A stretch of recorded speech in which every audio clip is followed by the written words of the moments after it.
Sa kabila ng sunod-sunod na pagkatalo ng Creamline Cool Smashers, nananatiling kalmado si Coach Sherwin Meneses. Hindi ito basta-basta. Ito ang unang beses sa loob ng 8 taon na natalo ang Creamline sa dalawang magkasunod na laro sa preliminaries ng PVL. Mula sa straight sets loss kontra Signal sa San Juan, hanggang sa 5-set heartbreaker laban sa Zeus Coffee sa Pasig City, tila nagkakaroon ng bagong hamon ang 10-time champions ngayong preseason. Pero ayon kay Coach Sherwin, hindi ito cause for panic. Hindi naman sa amin importante kung yung 2 games namin is natalo. Ang importante, natuto kami kung bakit kami natatalo.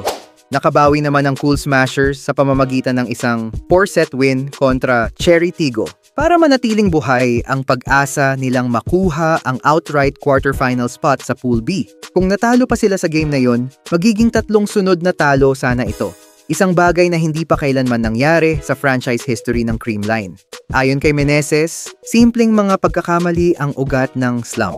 Napaka-careless ng mga galaw namin. Mga basic errors, nag-e-error kami. Pero ngayon, mataas yung performance ng team at naging maganda yung panalo dahil yung composure nandyan.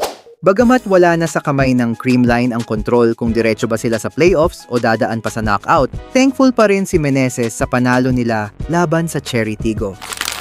Ngunit habang patuloy ang struggle ng Cool Smashers na hanapin ang rhythm nila, maraming fans ang nagtatanong, kailangan na nga bang bumalik ni Gia Morado de Guzman? Ngayong tila mas nangangapa pa si Kyle Negrito, magiging game changer kaya ang pagbabalik ni Gia pagkatapos ng Alas Pilipinas stint niya? Kung kailan, saan, at paano, yan ang aabangan ng volleyball fans sa mga susunod na linggo.